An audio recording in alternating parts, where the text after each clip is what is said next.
여러분 안녕하세요. 새로운 시민교회 박성광 목사입니다. 오늘은 우리가 베드로전서 1장 8절에서 9절 말씀을 함께 보도록 하겠습니다. 여러분 이 8절과 9절 말씀은 앞서 우리가 봤던 6절과 7절 말씀에 연결되는 부분이기 때문에 앞서 6절, 7절 말씀을 다시 한번 생각해 볼 필요가 있습니다.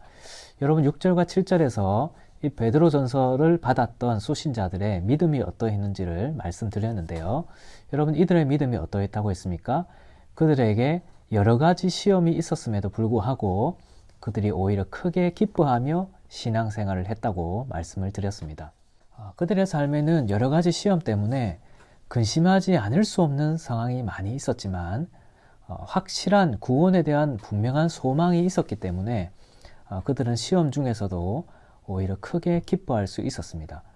바로 이처럼 여러 가지 시험이 있음에도 불구하고 구원에 대한 확실한 소망 때문에 기뻐하며 신앙생활하는 것, 이것이 바로 믿음의 진짜 모습이다. 그렇게 말씀을 드렸죠.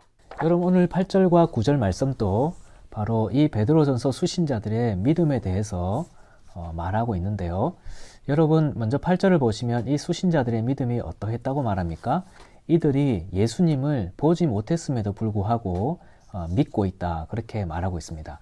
여러분 지금 이 베드로전서를 쓰고 있는 이 사도 베드로는 여러 가지 시험이 닥쳤을 때 어떠했습니까? 잠깐 근심한 정도가 아니라 예수님이 십자가에 끌려가실 때 오히려 믿음을 부인해 버렸었죠. 그러나 이 예수님을 보지 못했던 이방인 신자들인 이 베드로전서 수신자들은 어떠했다는 것입니까? 보지 못했지만 예수님의 부활하신 몸을 만져보지 못했지만 그들은 예수님을 향한 믿음을 잃지 않고 있었다는 겁니다. 여러분 여기에서 우리가 볼 수 있는 믿음의 중요한 특성이 무엇입니까? 믿음은 결코 보는 것에서 비롯되는 것이 아니라는 겁니다. 하나님께서 살아계신다는 것을 내가 직접 봐야, 내가 만져봐야 믿겠다, 믿을 수 있겠다. 그것이 믿음의 모습이 아니라는 것이죠. 그렇다면 이 베드로전서 수신자들은 어떻게 해서 믿음을 가지게 되었습니까? 베드로전서 1장 23절에 보면 이들이 거듭난 것이 하나님의 살아있는 말씀 때문이다. 그렇게 말하고 있습니다. 그러니까 믿음은 보아야 생기는 것이 믿음이 아니고 하나님의 말씀을 들어야 믿음이 생긴다는 것이죠. 요한복음 20장에 가면 바로 이처럼 내가 부활하신 예수님을 보고 그 몸을 만져봐야 내가 믿을 수 있겠다라고 했던 예수님의 제자가 있었죠. 오늘날 또 그런 사람들이 있을 겁니다. 내가 하나님을 보고 하나님이 나한테 보여주시면 나에게 나타나 주시면 내가 꿈에서라도 천국을 가서 경험한다면 내가 믿을 수 있겠다. 그렇게 말하는 분들이 아마 많이 있을 겁니다. 그러나 여러분 이런 태도는 믿음을 온전하게 이해하지 못하는 것입니다. 여러분 믿음이 무엇입니까? 믿음은 하나님의 선물이죠. 내가 믿겠다. 내가 내 감각에 의지해서 내가 믿겠다. 내가 믿음을 가졌다. 이것이 아니고 믿음은 하나님이 주시는 선물을 받아들이는 것이 믿음입니다. 그러니까 내가 만지고 내가 보고 그래서 내 감각적인 것들에 의지해서 내가 믿겠다. 이것이 믿음에 바르게 이해하는 것이 아니고요. 믿음은 보지 못했음에도 불구하고 하나님의 말씀을 통해 하나님 주시는 그 믿음을 받아들이는 것이 참된 믿음입니다. 그래서 로마서에 보면 믿음이 어떻게 생긴다고 말합니까? 믿음은 들음으로 말미암아 생긴다라고 말하죠. 무엇을 들음으로요? 예수님의 말씀을 들음으로. 하나님의 말씀을 듣는 것에서 하나님이 우리에게 믿음을 주시는 것이죠. 그래서 예수님도 모세와 선지자들에게 듣지 아니하면, 즉 선지자들에게서 하나님의 말씀을 듣지 않으면 죽은 자가 살아나는 기적이 있더라도 믿음이 생기지 않는다고 말씀을 하셨던 것이죠.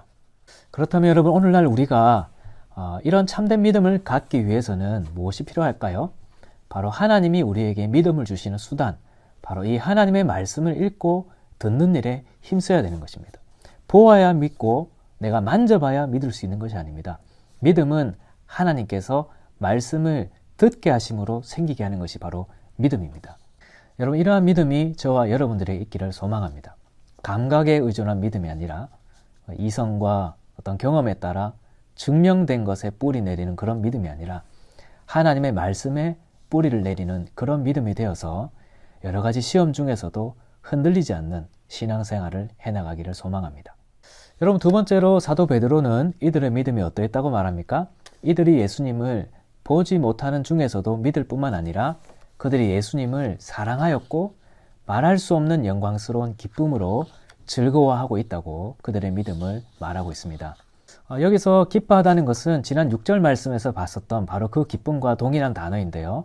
그러니까 이 기쁨은 내가 오늘 길을 가다가 좋은 일이 생겨서 기뻐하는 그런 기쁨이 아니라 하늘 소망 때문에 기뻐하는 것을 말합니다. 그러니까 이 수신자들의 믿음은 예수님을 사랑하는 믿음이었고 또한 예수님 때문에 누리게 될 그 하나님 나라에 대한 소망 때문에 기뻐하는 믿음이었습니다.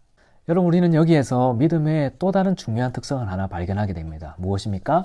믿음은 하나님께서 살아계시고 또 하나님의 나라가 있다는 것을 단순히 지적으로 동의하는 것을 넘어선다는 것입니다. 믿음은 예수님에 대한 지적인 동의가 아니죠. 예수님을 사랑하는 것입니다. 예수님을 지적으로 동의하고 그에 따라 예수님을 사랑하면서도 예수님 때문에 누리게 될 그 하나님의 나라에 대한 소망 때문에 영광스러운 즐거움으로 기뻐하는 것이 참된 믿음인 것이죠. 여러분, 성경에서 하나님을 사랑하고 예수님을 사랑한다는 것은 또한 감정적인 어떤 뜨거움만을 말하는 것이 아니죠. 예수님을 사랑하기 때문에 예수님에 대한 말씀을 지켜나가고 예수님을 신뢰하기 때문에 예수님께 내 삶의 전부를 드리며 예수님을 위해 살아가는 것, 그것이 바로 예수님을 사랑하는 것입니다. 사랑하는 여러분, 우리의 믿음이 바로 이러한 믿음으로 자라가게 되기를 소망합니다. 그저 보아야 믿는 그런 믿음 말고 또한 단지 지적으로 동의하는 그런 믿음 말고 비록 보지 못했지만 하나님 말씀 속에서 보이지 아니하는 하나님을 살아계시다고 고백하고 또한 보이지 아니하는 하나님의 나라가 내가 유업으로 받게 되었다는 것을 고백하면서 또한 그 고백이 단지 입술만의 고백에 그치지 않고 예수님을 신뢰하기에 예수님을 사랑하기에 정말 내 삶 전부를 주님께 바쳐 살아가고 주님의 뜻을 따라 살아가고 주님을 사랑하기에 그분께 전적으로 순종하고 그러한 사랑 속에서 누리게 되는 말할 수 없는 기쁨, 정말 말로 다 표현할 수 없는 그 영광스러운 기쁨을 우리가 누리면서 신앙생활을 해나가는 그런 믿음으로 우리가 자라가야 하는 것입니다. 여러분, 오늘 말씀을 한번 정리해 보겠습니다. 참된 믿음은 보아야 믿는 것이 참된 믿음이 아니라고 했습니다. 보지 않고도 믿을 수 있는 이유는 하나님께서 우리에게 보는 것을 통해 믿음을 주지 아니하시고 하나님의 말씀을 듣는 것을 통해 우리에게 믿음을 주시기 때문입니다. 두 번째로 참된 믿음은 단지 예수님께서 살아계시고 하나님의 나라를 우리가 유업으로 받게 된다는 것을 지적으로 동의하는 것을 넘어서서 예수님을 사랑하고 그래서 예수님을 전적으로 신뢰하고 주님의 길을 따라 살아가면서도 말할 수 없는 영광스러운 기쁨을 누리며 살아가는 그 소망 가운데 살아가는 것이 참된 믿음입니다.